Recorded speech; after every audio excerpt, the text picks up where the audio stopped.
ভাইদের গায়ে অন্যায় ভাবে একটা টোকা দিল, ওই মুসলমানদের কিন্তু করে বুঝানোর জন্য যে দেখো আমরা না থাকলে তোমাদের প্রতি অন্যায় হবে।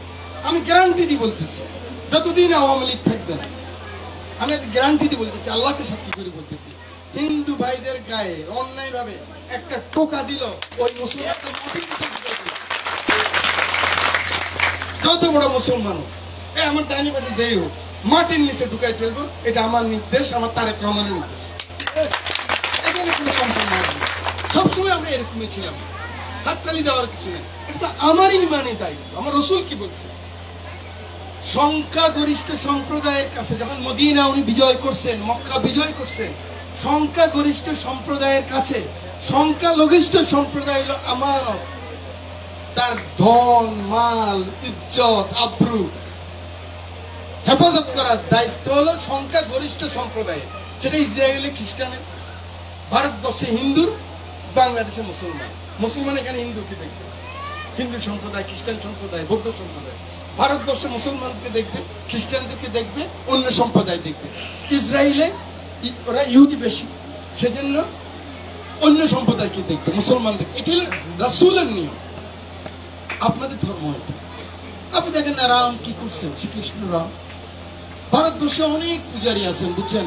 আমি দক্ষিণে গেছি, বড় বড় আপনাদের হিন্দু সম্প্রদায়, আপনারা যেতে পারেন নাই, ভগবান আমাকে নিয়েছি, আমি গেছি অনেক মন্দিরে, আমি পুজো দিছি। উত্তরের, দক্ষিণের, মহারাষ্ট্রের, গুজরাটের শত শত হাজার কোটি টাকার স্বর্ণ আছে ওসব মন্দির। তাহলে কেন? ওর বিশ্বাস আছে তো, এটা এমনি দিয়ে আসছে ভাই।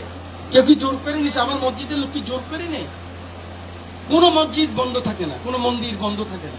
এই দেখেন কুড়োঘর থেকে কত সুন্দর বিল্ডিং, নাট মন্দিরও হবে ইনশাল্লাহ, হবে না কেন? হবে, একবার হবে।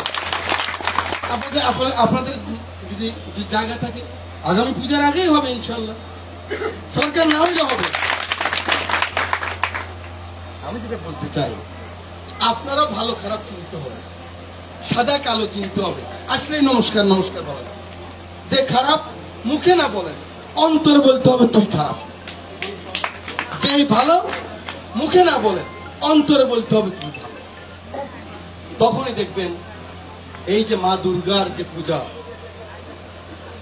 যে আরাধনা, দেবী যে আসবে, দেবী যে বিদায় নিবে, এটা আসা আর যাওয়ার মধ্যে কি শেষ? দেবীর কাছে তো প্রার্থনা করে নিতে হবে আমাদের উন্নতির জন্য, রাষ্ট্রের জন্য, ব্যক্তির জন্য, আপনাদের জন্য, আপনাদের ছেলে মেয়েদের জন্য।